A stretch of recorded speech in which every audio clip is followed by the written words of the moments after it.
Teror hantu tanpa kepala. Kampung terpencil Banyuwangi ke 1999. Pada awal bulan Juli tahun 1999, awan tebal menyelimuti kampung Ngemplak Wetan, sebuah pemukiman terpencil di lereng Gunung Ijen, Banyuwangi. Jalan tanah yang menghubungkannya dengan desa utama sering tergenang lumpur saat musim hujan, membuat kampung ini terisolasi selama berhari-hari.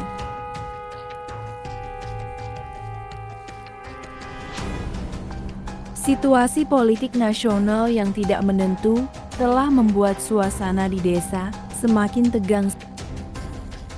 Setiap suara aneh di malam hari bisa membuat seluruh rumah menyala lilin. Setiap sosok yang berjalan sendirian dianggap sebagai bagian dari kelompok misterius yang tengah mengincar korban. Pak Suroso, seorang petani padi berusia 50 tahun, baru saja selesai membersihkan sawahnya ketika matahari mulai tenggelam. Ia berjalan perlahan menuju rumah, membawa seikat padi kering sebagai makanan ternaknya.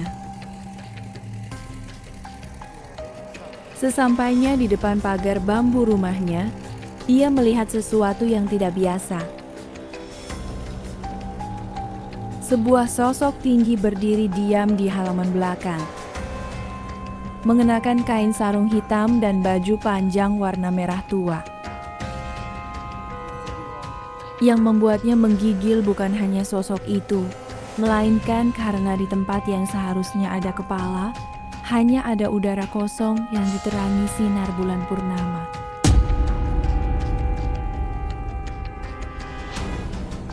Tanpa suara pun, sosok tanpa kepala itu perlahan mengangkat kedua tangannya. Di telapak tangannya yang terbuka, Pak Suroso melihat dua buah silang kecil yang terbuat dari kayu hitam, sama seperti yang dipercaya masyarakat, sebagai tanda bahwa rumah tersebut akan menjadi target pembunuhan. Pak Suroso tidak berani bergerak. Kakinya seperti tertambat di tanah. Setelah beberapa saat, sosok itu menghilang begitu saja, seperti larut dalam kabut malam.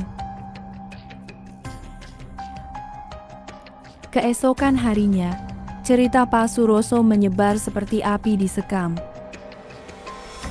Warga kampung yang sudah diliputi kecurigaan semakin panik. Mereka mengatakan hantu tersebut adalah salah satu korban pemburu dukun santet yang dibunuh tanpa ampun beberapa bulan lalu. Seorang pria yang dikenal baik dan tidak pernah menyakiti siapapun. Namun dituduh karena memiliki kemampuan untuk menyembuhkan orang sakit dengan ramuan tradisional.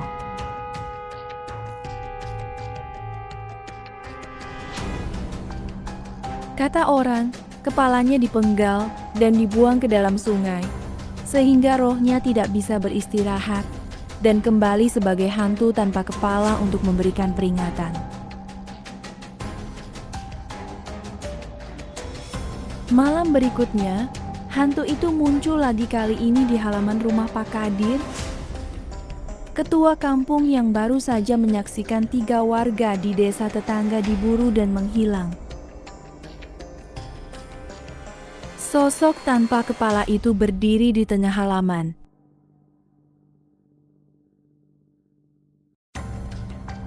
Dan kali ini ia membawa sebuah batu besar yang bertuliskan huruf-huruf aneh dengan darah hitam. Pak Kadir yang melihatnya dari balik jendela merasa dada tertekan. Ia tahu bahwa batu itu adalah bukti bahwa kekerasan yang melanda daerah itu bukan hanya kerja tangan manusia, namun juga dipicu oleh ketakutan yang telah menyebar seperti penyakit.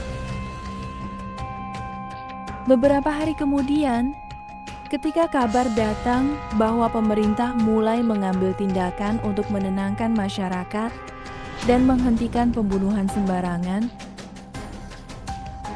hantu tanpa kepala itu muncul untuk yang terakhir kalinya. Kali ini ia berdiri di tengah jalan utama kampung, menghadap arah desa utama. Ia mengangkat tangan kanannya seolah sedang melambaikan perpisahan, kemudian perlahan menghilang di balik kabut pagi. Sejak itu, tidak seorang pun di kampung Memplak Wetan yang pernah melihatnya lagi. Warga kampung mengatakan bahwa hantu itu telah menyelesaikan tugasnya, memberikan peringatan bahwa ketakutan dan kecurigaan bisa membuat manusia melakukan hal yang lebih mengerikan daripada roh-roh yang mereka takuti.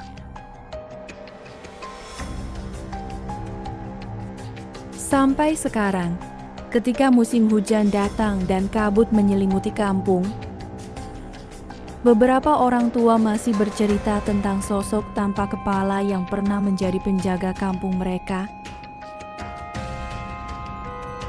di masa-masa gelap tahun ke-1099.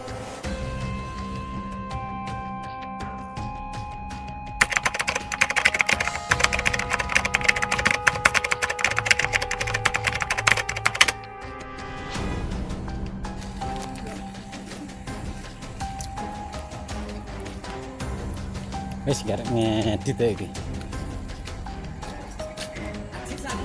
Carry yuk. Asis carry. Iya.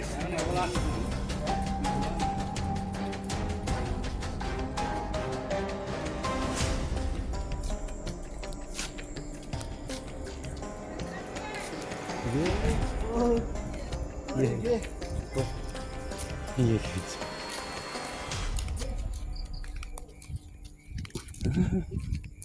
Bisa pun gini.